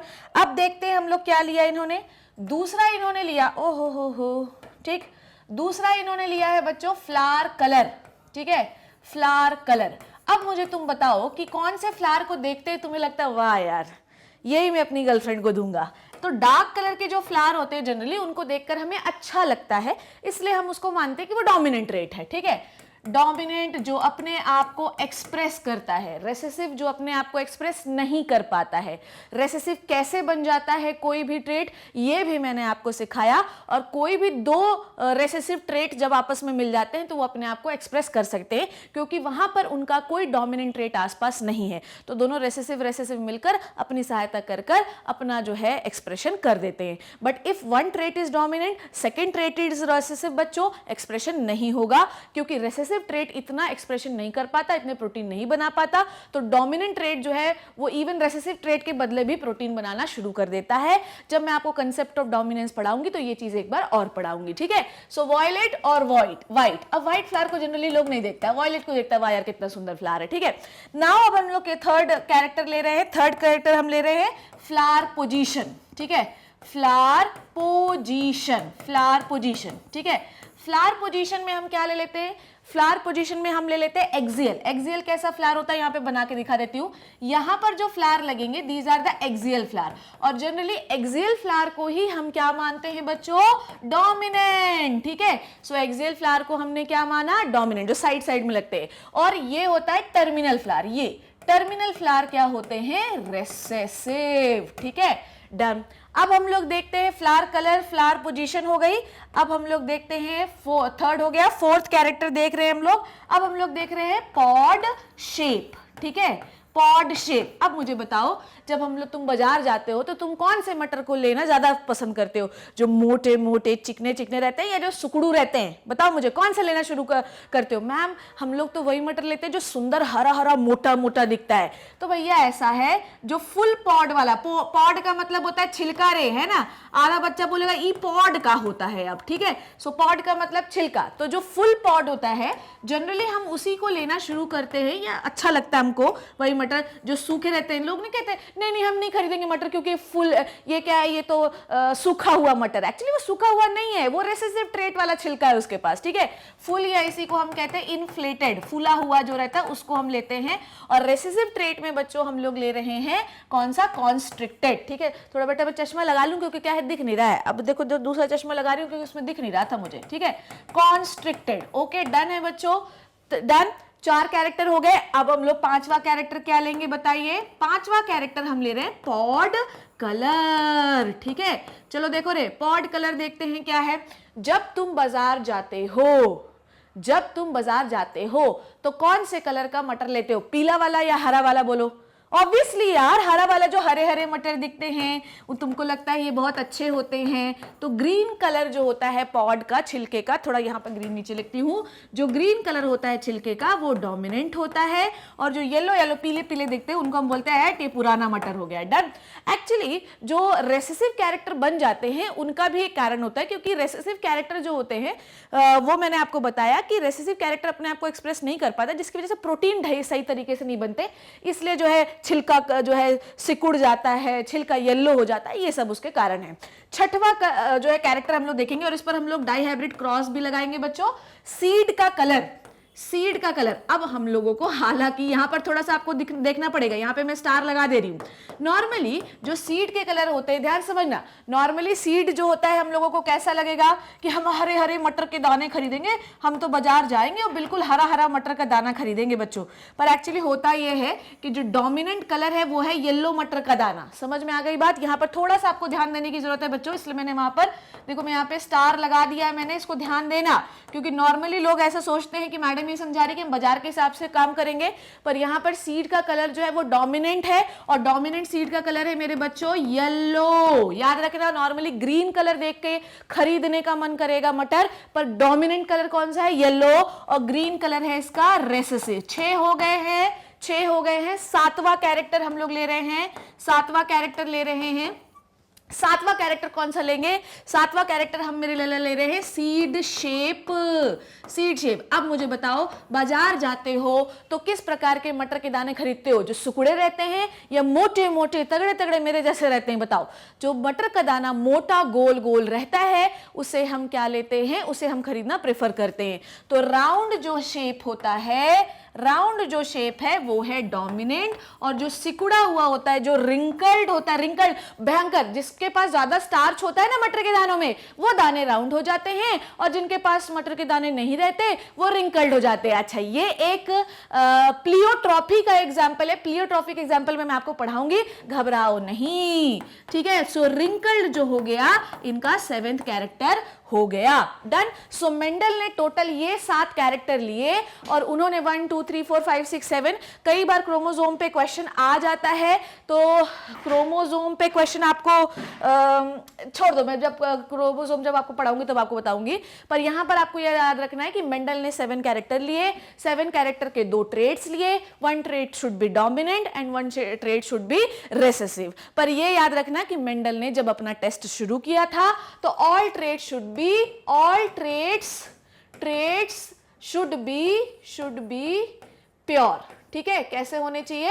बिल्कुल प्योर होने चाहिए, बिल्कुल भी इसमें मिक्सिंग नहीं होनी चाहिए। ऐसा नहीं होना चाहिए कि एक ट्रेट डोमिनेंट का हो और एक ट्रेट रेसेसिव का हो, ऐसा बिल्कुल भी नहीं होना चाहिए। डन हो गई इतनी बात? ठीक है। एक्चुअली ये जो होते हैं कैपिटल टी स्मॉल टी, इसको जब मैं आपको मोनोहाइब्रिड क्रॉस पढ़ाऊंगी तब इसके रूल्स भी बताऊंगी कि नॉर्मली हमको कुछ सिंबल देना होता है, तो डोमिनेंट को हम कैपिटल लेटर से दे देते हैं कि डोमिनेंट हो तो बड़ा होगा, और रेसेसिव को हम छोटे लेटर से दे देते हैं। अब हम टॉल को टी से बता देते हैं, और उसी का रेसिप्रोकल हम डॉर्फ को स्मॉल टी से बता देते हैं। अब डॉर्फ को डी लिखोगे तो टी डी थोड़ा अजीब सा लगेगा, इसलिए हम उसको स्मॉल टी बता देते हैं। These are the general rules जो आपको मोनोहाइब्रिड क्रॉस में मैं सिखाऊंगी भी। डन हो गई है इतनी बात कि भैया मेंडल ने पी प्लांट क्यों सिलेक्ट किया, मेंडल का हिस्ट्री क्या थी, कोई भी जो जीन होता है वो, कोई भी जो ट्रेट होता है वो डोमिनेंट क्यों होता है, कोई भी ट्रेट रेसेसिव क्यों होता है, और किसी भी जाइगोट में, ठीक है, किसी भी जाइगोट में कोई भी जो ट्रेट है अगर वो मिक्स है, मतलब एक डोमिनेंट है और एक रेसेसिव है, तो रेसेसिव अपने आप को एक्सप्रेस क्यों नहीं कर पाता, ये भी मैंने आपको बताया। ठीक है, अब मैं आपको बताती हूं कि मेंडल का सक्सेस का रीजन क्या है। देखो, मेंडल का लॉस तो हम नेक्स्ट क्लास में पढ़ेंगे, उसकी टेंशन आपको नहीं लेनी है, पर मैं अब आपको ये बताना चाहती हूँ कि what is the reason of the success of Mendel. क्या रीजन है मेंडल के सक्सेस का? मेंडल के सक्सेस का सबसे बड़ा रीजन है मैथमेटिक्स। बच्चों समझ में आई बात? हम लोग देखो, याद रखो कि नॉर्मली मैथ्स जब हम सॉल्व करते हैं और कोई सवाल जब हम करने जाते हैं, तो जब कोई मेथड मैथ्स का बनता है तो उसके रिगार्डिंग आपको बहुत सारे सवाल करने पड़ते हैं, और अगर वो मेथड सही है तो वो सारे सवाल उस मेथड में एप्लीकेबल होंगे और आपका सारा आंसर राइट आएगा। तो मेंडल ने हर चीज को मैथमेटिकल एक्सप्रेशन में दिखाया है, इसलिए मेंडल का जो एक्सपेरिमेंट है वो बिल्कुल सही है। पहला रीजन, मेंडल ने अपनी स्टडी को मैथमेटिकल एक्सप्रेशन के रूप में दिखाया, जिसकी वजह से स्टडी को पढ़ना, सॉल्व करना ज्यादा आसान हो गया। दूसरी बात, मेंडल के जो रिजल्ट्स आए वो बिल्कुल एक्यूरेट थे और कैलकुलेटेड थे। समझ में आई बात? जब भी हम कोई थ्योरी देते हैं तो आपका जो स्टैट्स होना चाहिए, ध्यान समझो, इवन मैं पीएचडी कर रही हूं तो जब मेरे रिजल्ट्स आएंगे तो इट शुड बी, आपको पता है कि पूरी पीएचडी थीसिस में कोई कुछ भी नहीं देखता सिवाय रिजल्ट्स के। आपका रिजल्ट्स में आपने क्या स्टैट्स लगाए हैं, आपने जो एक्सपेरिमेंट किया क्या मैथमेटिकली उसके एक्सप्रेशन सही है या नहीं है, स्टार्टिंग में जो आपने बोला था कि हमारे रिजल्ट शायद ऐसे आएंगे, क्या वो वैसे आए हैं या नहीं है। तो मेंडल ने यही किया कि उनके मैथमेटिकल एक्सप्रेशन के रूप में अपने रिजल्ट्स दिखाए। मेंडल ने हर चीज को फॉर्म्युलेट किया है। मेंडल, मैं आपको बताऊंगी किस तरीके से उन्होंने फॉर्मुलेट किया है। मेंडल के जो रिजल्ट्स थे वो बहुत ही कैलकुलेटेड और एक्यूरेट थे। मेंडल ने बहुत ही लार्ज, अच्छा, एक मेंडल की सक्सेस का बहुत बड़ा रीजन ये है कि मेंडल ने जब क्रॉस किए, मेंडल ने जब अपने एक्सपेरिमेंट लगाए मेरे बच्चों, तो वो बहुत लार्ज पॉपुलेशन में, लिखते जाना अपनी कॉपी में, पहला मैथमेटिकल एक्सप्रेशन दिया, दूसरा उन्होंने अपनी स्टडी के रिजल्ट्स को फॉर्मुलेट किया, मेंडल के जो रिजल्ट्स थे वो एक्यूरेट थे। तो चौथा रीजन ये था कि सक्सेस का, कि मेंडल ने बहुत लार्ज पॉपुलेशन साइज ली, और जब भी हम लार्ज पॉपुलेशन साइज लेते हैं तो एरर के चांसेस कम हो जाते हैं। कम लोगे तो फेल हो गया एक्सपेरिमेंट, तो वापस से करना पड़ेगा। लार्ज पॉपुलेशन साइज जब हम लेते हैं तो कुछ फेल भी हो जाए तो कोई टेंशन नहीं रहता है, ठीक है। दूसरी बात यह है, सबसे इंपॉर्टेंट बात यह है कि मेंडल ने हर कुछ फॉर्मूला के फॉर्म में बताया, इस, और जब भी हम रिजल्ट वापस से उसको रेप्लिकेट करा, जब उन लोगों ने कॉल स्कोरेड, ह्यूगो डेविस और शेमार्क ने वापस से ये एक्सपेरिमेंट 1900 में किया, तो ये बिल्कुल जब फॉर्मूले में लगाया तो बिल्कुल एक्सप्रेशन सही निकला। It means to say that कि मेंडल का हर रिजल्ट सही था। तो मेंडल ने पी प्लांट क्यों सिलेक्ट किया, मेंडल की हिस्ट्री क्या थी, मेंडल ने कौन से 7 कैरेक्टरिस्टिक कैरेक्टर लिए, और मेंडल की सक्सेस का क्या रीजन था, ये मैंने अभी आपको बता दिया। अब आपकी एनसीईआरटी पढ़ लेते हैं मेरे बच्चों, आओ देखो क्या बोल रहे हैं। So Mendel selected the 7 character in the pea plant for out the hybridization experiment. क्या है हाइब्रिडाइजेशन एक्सपेरिमेंट, इस क्लास में हम नहीं सीखेंगे, ठीक है। तो सीड शेप राउंड लिया, रिंकल्ड लिया, सीड कलर येलो ग्रीन लिया, एक तरह डोमिनेंट ट्रेट है, एक तरह रेसेसिव ट्रेट है। जो देखो होल प्लांट में देखो फ्लावर कलर में purple, violet purple, same thing, white लिया, ठीक है। वॉयलेट को हम वी भी बता सकते हैं, पर्पल भी बता सकते हैं। फ्लावर पोजीशन एक्सियल और टर्मिनली, डोमिनेंट एक्सियल है, टर्मिनल रेसेसिव है। प्लांट हाइट में टॉल और शॉर्ट मतलब डॉर्फ, पॉट शेप में इन्फ्लेटेड और कंस्ट्रक्टेड, और पॉट कलर में ग्रीन और येलो। समझ में आ गई बात? तो ये 7 कैरेक्टर उन्होंने लिए, ये देखो ध्यान से देखो, ठीक है। अब ये वाला जो कहानी है, ये वाली कहानी जो है, ये मोनो हाइब्रिड क्रॉस में आप एक बार और समझेंगे F1 जनरेशन में क्या मिलता है, ये अभी आपको नेक्स्ट क्लास में बताऊंगी, ठीक है। चलिए अब हम लोग आपके एनसीईआरटी पढ़ लेते हैं, स्टार्टिंग से वो क्या दी हुई है, और फिर उसके बाद हम लोग नेक्स्ट क्लास में मोनो हाइब्रिड क्रॉस सॉल्व करेंगे। तो एक बार हम देख लेते हैं कि हम लोगों ने क्या क्या पढ़ा। फर्स्ट क्लास में मैंने आपको इस पूरे जेनेटिक्स में क्या क्या टर्म्स इस्तेमाल होने वाले हैं वो मैंने आपको बताया, ठीक है। जिसमें मैंने आपको बताया होमोजाइगस क्या होता है, कि जब हम लोग कोई गैमीट है, आपको गैमीट फॉर्मेशन नेक्स्ट क्लास में सिखाऊंगी मैं, जब हम लोग 2 गैमीट्स को आपस में फ्यूज करते हैं, ठीक है, तो हमारे पास एक जाइगोट बनता है। अगर जाइगोट में जो एलील्स हैं वो डिफरेंट टाइप के हैं तो ये हेट्रोजाइगस है। अगर जाइगोट में 2 एलील्स सेम टाइप के हैं तो ये होमोजाइगस है। डन। जीन क्या होता है? It is a segment of DNA which performs the formation of protein. DNA codes for the mRNA and mRNA will make the protein. MRNA भी बना सकता है जीन, टीआरएनए भी बना सकता है, आरआरएनए भी बना सकता है, and all the RNA will make the proteins, ठीक है।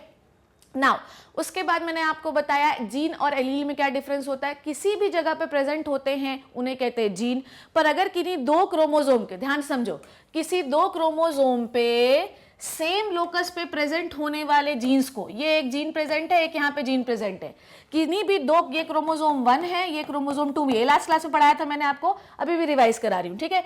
किन्हीं भी 2 क्रोमोसोम के same locus, locus is what, एक ऐसी लोकेशन जहां पे जीन प्रेजेंट होता है, ठीक है।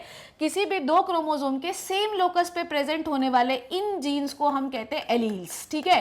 एलील्स। एलील्स हमेशा सेम कैरेक्टर को ही कोड करते हैं, समझ में आई बात। जैसे ये जीन अगर हाइट को कोड कर रहा है तो ये वाला भी जीन हाइट को ही कोड करना चाहिए, तभी हम इसको एलील कहेंगे। अगर ये वाला जीन हाइट की जगह कलर को कोड कर रहा है तब हम इन्हें एलील्स नहीं कह सकते। सो दो क्रोमोसोम के सेम लोकस पे प्रेजेंट होने वाले जीन्स जो सेम ही कैरेक्टर को कोड करते हैं उन्हें हम एलील्स कहते हैं। कैरेक्टर के ट्रेट डिफरेंट हो सकते हैं, जैसे हाइट टॉल हो सकती है, उसकी डॉर्फ हो सकती है, बट कैरेक्टर सेम होना चाहिए। समझ में आई बात। होमोजाइगस, हेटेरोजाइगस जीन हो गया, एलील्स हो गए, ठीक है। और मैंने आपको क्या बताया था, फिनोटाइप जो दिखता है बेटा वो होता है फिनोटाइप, और जो अंदर उसके जीन, जैसे कि दिस इज द जीनोटाइप, पर ये बनेगा टॉल, ये बनेगा टॉल, कैसे बनेगा वो बाद में सीखेंगे। टॉल बनेगा तो जो दिख रहा है वो है फिनोटाइप, जो नहीं दिख रहा है वो है जीनोटाइप। समझ में आ गई बात। तो ये सारे जो चीजें हैं ये हम लोगों ने लास्ट क्लास में टर्मिनोलॉजी वगैरह सीख ली थी। डन। इस क्लास में हमने सीखा कि डोमिनेंट और रेसेसिव कैसे बनता है। इस क्लास में हमने डेफिनेशन रिवाइज की। इस क्लास में हमने मेंडल की हिस्ट्री पढ़ी। इस क्लास में हमने पढ़ा कि कौन से 7 कैरेक्टर लिए गए, 7 ही कैरेक्टर क्यों लिए गए, ठीक है, पी को ही क्यों लिया गया और सक्सेस के क्या रीजन थे, ठीक है। इनहेरिटेंस क्या होता है, वेरिएशन क्या होता है, जेनेटिक्स क्या होती है। जेनेटिक्स के अंदर हम इनहेरिटेंस और वेरिएशन पढ़ते हैं। What is the difference between genetics, heredity, variation, ये सारी चीजें हम लोगों ने पढ़ी। क्या होता है हेरिडिटी, क्या होता है inheritance. Inheritance is the process of transfer of one character from one generation to the another generation, but the study of inheritance is called as heredity. Variation, जब हम जीन्स या कैरेक्टर को ट्रांसफर करते हैं तो कुछ ना कुछ बदलाव आते हैं, इसी बदलाव को हम वेरिएशन कहते हैं। डन है बच्चों। सो इस क्लास में हमने ये सीखा। नेक्स्ट क्लास में मेंडल का क्रॉस कराना शुरू करूंगी। चलिए, तो chapter 5 principle inheritance of variation में आपके एनसीईआरटी क्या कहती है आइए देख लेते हैं, ठीक है। चलिए शुरू करते हैं। एक एक लाइन देखेंगे, एक एक लाइन देखेंगे, टेंशन लेना। Have you ever wondered why an elephant always give the birth only to a baby elephant and not the some other animal? दिख नहीं रहा है। और why a mango seed forms only a mango plant, not any other plant? कभी आपने सोचा, हमको पता है क्यों, क्योंकि जीन जो है मैंगो के हैं, नेक्स्ट जनरेशन में मैंगो के ही जाएंगे ना यार, पीपल के थोड़ी चले जाने हैं उन्हें, ठीक है। गिवन, अच्छा मेंडल ने 7 कैरेक्टर जो लिए, अच्छा मेरे को याद आ गया तो बता देती हूँ। मेंडल ने जो 7 कैरेक्टर लिए तो मेंडल को ये नहीं पता था कि क्या डोमिनेंट है क्या रेसेसिव है। अपन लिख देते हैं कि ये डोमिनेंट है रेसेसिव, क्योंकि अपने को पता तो अपन तो लिखेंगे, पर मेंडल को ये नहीं पता था। मेंडल ने जब एक्सपेरिमेंट कर लिए हैं, मेंडल ने 20,000 जो है प्लांट्स पे, 29,000 प्लांट्स पे शायद तक एक्सपेरिमेंट किया है, और उतने करने के बाद उनको पता चला कि ये डोमिनेंट है रेसेसिव है। अपने को पता है तो दे दनादन लिख देते, पर मेंडल को ये नहीं पता था बेटा, इसलिए याद आया तो बता दिया मैंने। Given that they do are offspring identical to their parent और do they show differences of some their characters, difference होता है या सेम दिखते हैं। Have you ever wondered why the siblings sometime look so similar to each other और sometime even so different. ये तो सब बकवास चल रही है, आगे देखते हैं। ओके चलिए देखते हैं तो क्यों ऐसा होता है, ध्यान समझो। These are several related question कि आइडेंटिकल ट्विंस एक जैसे क्यों दिखते हैं, अगर नॉन आइडेंटिकल ट्विंस है तो थोड़े डिफरेंट दिखते हैं पर कुछ तो एक जैसे दिखते हैं, जो माँ बाप होते हैं उनकी तरह बच्चे उतने एग्जैक्टली क्यों नहीं दिखते हैं, ठीक है। सो ये सारी चीजें जब हम डील करते हैं, so the branch of biology which deals with such those things कि ये इसके जैसा क्यों नहीं दिख रहा है, ये इसके जैसा क्यों दिख रहा है। This biology branch is known as बेटा जेनेटिक्स, ठीक है। If we are studying about the chromosomes, gene, DNA, character transfer, why the बच्चा is not looking like the parents, ये सारी कहानी जब हम पढ़ते हैं तो इसे कहलाते हैं जेनेटिक्स। ये तेरे बच्चे का बाप वो है, इसके बच्चे का बाप वो है, तो ये सब हम पता लगाने का काम जेनेटिक्स में ही करते हैं, ठीक है। This subject deal with the inheritance as well as the variation of character from the parent to offspring. यही तो मैंने आपको बताया था कि जेनेटिक्स के अंदर हम 2 चीजें डील करते हैं, एक डील करते हैं इनहेरिटेंस और एक डील करते हैं हम वेरिएशन की, कैसे ट्रांसफर हुआ और जब ट्रांसफर हुआ तो उसमें क्या बदलाव आए। डन है। Next inheritance. अब देखो आपके एनसीईआरटी क्या बोल रही है, एनसीईआरटी आपके पास जब भी मैं पढ़ा रही हूं आपके पास एनसीईआरटी होनी चाहिए। कोई भी बच्चा मेरी क्लास में बिना एनसीईआरटी के नहीं आएगा। अब वर्चुअली मैं पढ़ा रही हूं पर अगर फिजिकली होती तो तुम्हें धुना देती मैं, बिना एनसीईआरटी, बिना कॉपी पेन, बिना कलर्ड पेन के मत आइयो। Inheritance is the process. अब देखते हैं तो अब मैंने आपको क्या बोला कि जेनेटिक्स के अंदर हमको 2 चीजें पढ़नी थी, ये सब पढ़ा चुकी हूं अभी मैं, inheritance and the variation. Inheritance क्या होता है, it is the process by which characters are passed from parent to the progeny, it is the basis of heredity. समझ में आई बात। हेरिडिटी के अंदर हम क्या पढ़ते हैं, इनहेरिटेंस। समझ में आई बात। इनहेरिटेंस क्या है, process of transfer of the character from one generation to the next one. समझ में आई बात, ठीक है। इनहेरिटेंस, अच्छा ये हो गया इनहेरिटेंस जो कि हम हेरिडिटी में में पढ़ेंगे variation is the degree by which the progeny differ from their parents. ठीक है, वेरिएशन से हमें पता चलता है कि भैया जो बच्चा है वो माँ बाप से कितना डिफरेंट है। ऐसा नहीं है कि हम इनहेरिटेंस को आज पढ़ रहे हैं या मेंडल ने पढ़ा। इनहेरिटेंस की कहानी या इस जेनेटिक्स की कहानी लोग नहीं जानता था, लोग नहीं जानता था कि हाइब्रिडाइजेशन क्या होता है, लोग नहीं जानता था कि ये जब दो डिफरेंट टाइप की भैंसिया को हम एक साथ रख देते हैं, एक मेल और फीमेल को, तो नई टाइप की भैंसिया कैसे बन जाती है। पर उनको ये पता था कि अगर हम दो अच्छी ब्रीड्स को आसपास रखेंगे तो जो बच्चा बनेगा वो अच्छी ब्रीड और अच्छा दूध देने वाला ही होगा। उनको नहीं पता था रीजन क्या है। इवन मेंडल को एक्सपेरिमेंट तक नहीं पता था यार। मेंडल को नहीं पता था कि जब हम लोग एक टॉल और एक डॉर्फ को फ्यूज कराते हैं तो बीच मिडिल हाइट वाला बनना चाहिए, पर ये टॉल कैसे बन गया। चलो टॉल बन तो गया, फिर उसी टॉल प्लांट को दूसरे उसी same to same tall plant के साथ फ्यूज कराया तो पता चला कि टॉल बनने चाहिए तो बीच में डॉर्फ बन गया। ये सब लोचा कैसे हो रहा था ये मेंडल को पता ही नहीं चला। तो मेंडल को पता कैसे चला, वो मोनोहाइब्रिड क्रॉस में सिखाऊंगी। ठीक है, so humans knew from as early 8000 to 1000 BC, उल्टा लिखते हैं हम, मैंने 10,000 बोला था क्या, इसको 1000 कर लेना। ठीक है, that one of the causes of variation was hidden in the sexual reproduction. ठीक है, वेरिएशन का सेक्सुअल रिप्रोडक्शन के अंदर वेरिएशन का एजेंडा जो है हिडन था, बाद में हमको पता चला, पढ़ेंगे उसके बारे में। दे एक्सप्लॉइटेड द वेरिएशन। ठीक है, दैट, इसको सही कर लेना बेटा, शायद मैंने 10,000 बोला है, 8000 to 1000 क्योंकि BC को उल्टा लिखते हैं, अभी मुझे याद आया। ठीक है, सो variation that they exploited the variation that were naturally present in the wild population of the plant and animals to selectively breed and select for the organism that possess desirable character। तो उनको नहीं पता था कि ऐसा क्यों हो रहा है कि जब हमको desirable character चाहिए तो उसी ब्रीड की अगर हम गाय रख दे तो सेम उसी टाइप का बच्चा पैदा हो जाता है। For example through artificial selection and domestication. Artificial selection मतलब कि ये वाला प्लांट ले आए, वो वाला प्लांट ले आए, दोनों को जोड़ दिया, नया टाइप का प्लांट बन गया। डोमेस्टिकेशन, दो अच्छी अच्छी ब्रीड्स की गायों को एक बैल और एक गाय को रख दिया, उस टाइप का जो बच्चा बना वो अच्छी दूध देने वाला रहा। ठीक है, domestication from the ancestor wild cows, देखो लिखा हुआ है we have well known Indian breed Sahiwal cows in Punjab. ठीक है, ये सब ब्रीड से ही बनी हुई है। ठीक है, we must however recognize that though our ancestor knew about the inheritance of character and variation, but they had very little idea about the scientific basis of this phenomena। इनको पता था कि ऐसा होता है पर बेचारे ये नहीं जानते थे कि कैसे होता है। अब हम पढ़ेंगे Mendel's laws of inheritance. Mendel laws of inheritance में मेंडल ने क्या लॉज ऑफ, आज नहीं पढ़ेंगे कि मेंडल ने क्या लॉ दिए, पर लॉ देने के पहले उन्होंने क्या तैयारी की है उसके बारे में बात करते हैं। इट वॉज, मैं इधर खड़ी रहती क्योंकि बोर्ड थोड़ा शाइन मार रहा है। It was during the mid 19th century, ठीक है, that headway was made in the understanding of inheritance।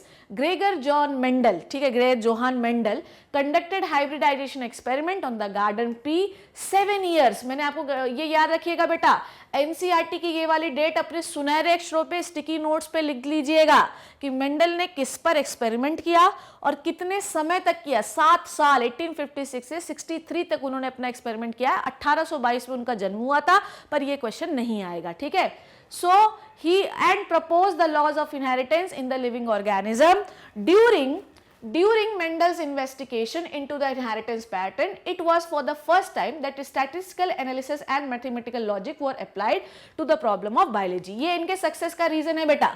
अगर आपसे पूछा जाए कि मेंडल का सक्सेस का रीजन क्या है और ऑब्जेक्टिव क्वेश्चन में ये सवाल आ जाए आपके पास, तो देखो आपकी एनसीईआरटी में लिखा हुआ है कि फर्स्ट टाइम ये statistical analysis and mathematical logic were applied to the problem of the biology। that is why Mendel successes in his experiment। बच्चों समझ में आई बात? मेंडल के सक्सेस होने का रीजन उनके एक्सपेरिमेंट्स थे। मेंडल सक्सेस इसलिए हुए क्योंकि उन्होंने अपने बायोलॉजी में मैथ्स को घुसाया, और बेटा जहां भी बायोलॉजी में मैथ्स घुसेगी वो आदमी जो है, वो साइंटिस्ट जो है, सक्सेस तो होगा ही।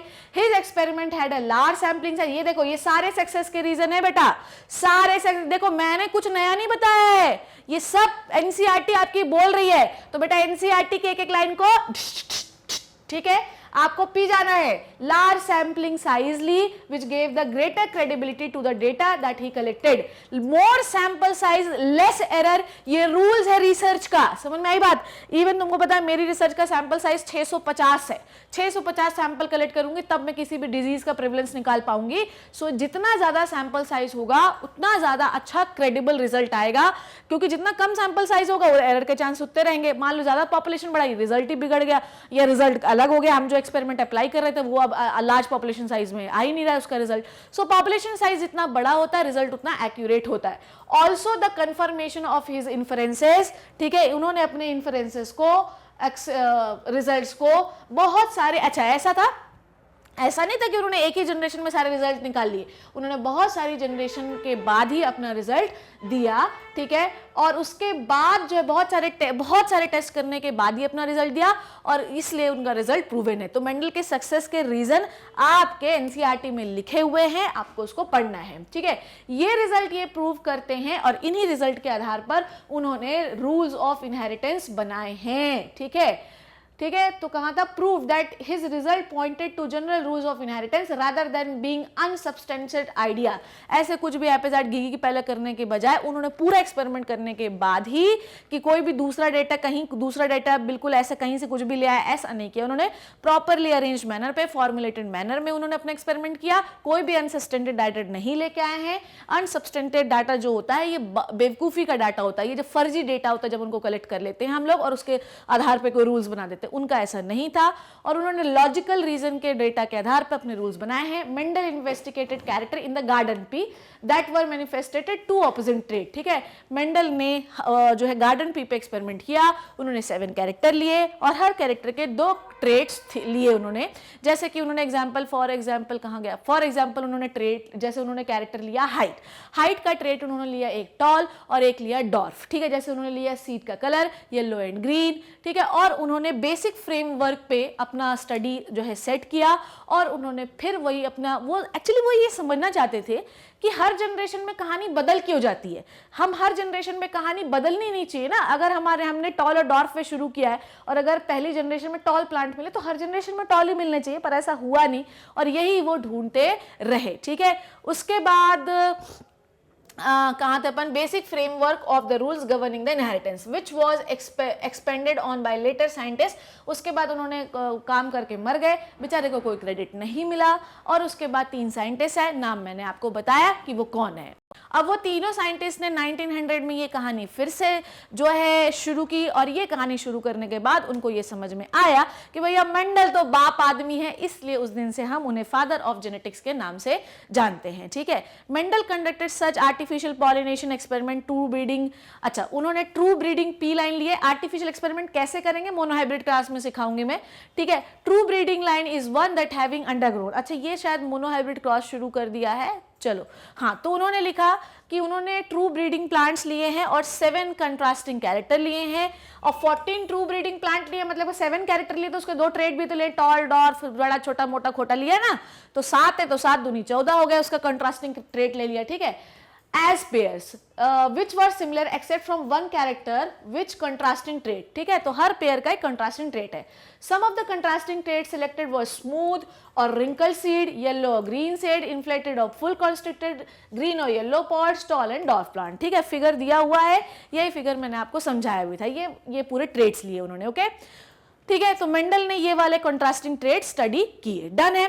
सो आज की क्लास में बेटा हम लोगों ने सीखा कि किस तरीके से कोई भी जो ट्रेट होता है वो डोमिनेंट हो जाता है, किस तरीके से कोई भी ट्रेट रेसेसिव हो जाता है। लास्ट क्लास में हम लोगों ने कौन सी डेफिनेशन पढ़ी थी उसका एक रिवीजन किया हमने ये किया कि मेंडल का जन्म क्या हुआ, मेंडल की मृत्यु क्या हुई, मेंडल को क्रेडिट क्यों नहीं मिला, मेंडल ने कितने साल तक एक्सपेरिमेंट किया, मेंडल कौन थे, मेंडल को फादर ऑफ जेनेटिक्स क्यों कहा जाता है, इनहेरिटेंस ऑफ वेरिएशन क्या होता है, इनहेरिटेंस को पढ़ने को हम हेरिडिटी क्यों कहते हैं, जेनेटिक्स क्या होती है उसका एनसीईआरटी पढ़ा, मेंडल ने पी प्लांट ही अपनी स्टडी के लिए क्यों सिलेक्ट किया और मेंडल की सक्सेस का रीजन क्या था, और इस पूरी कहानी का एनसीईआरटी हमने पढ़ा। आई होप जो मैंने आपको पढ़ाया वो अच्छी तरीके से आपको समझ में आया। मैं आज आपको कोई रूल्स नहीं पढ़ा रही हूँ, मैं बस आज आपको इंट्रोडक्टरी कहानी बता रही थी कि किस तरीके से ये कहानी चलेगी। डन है बच्चों, ये समझ में आया।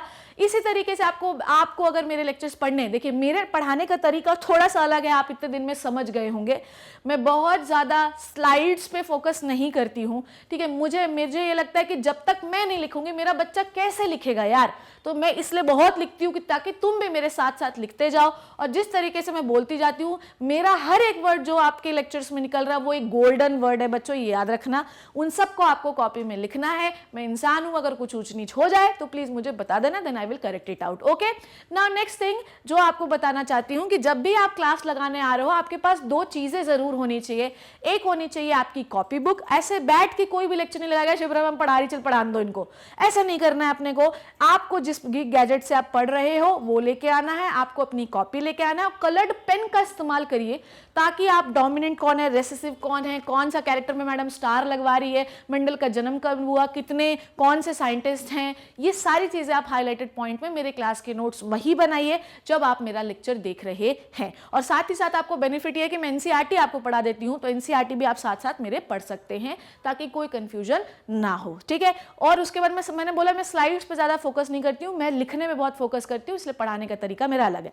और मैं छोटे छोटे लेक्चर की बजाय एक समराइज लेक्चर बनाती हूँ ताकि मेरे बच्चों को बहुत सारे टॉपिक एक ही लेक्चर में मिल जाए। आई होप कि आपको मेरे पढ़ाने का तरीका पसंद आता है। अगर आप ऐसी तरीके से मेरे अच्छे लेक्चर्स चाहते हैं तो you can visit the website of magnet brain. इसमें आपको सब कुछ मिल जाएगा, you can click on my photo, ठीक है। और आपको बस कुछ नहीं करना है, अपने चैप्टर्स क्लिक करिए, आपको हर चैप्टर की एक प्लेलिस्ट बनी हुई है, उसमें सारे लेक्चर जितने मैंने पढ़ा है वो आपको मिल जाएंगे। इस मैग्नेट ब्रेन में आपको सब कुछ मिलता है जो आप पढ़ना चाहें। I hope you learn and enjoy the session. See you in the next class बच्चों, तब तक thank you so much and bye bye.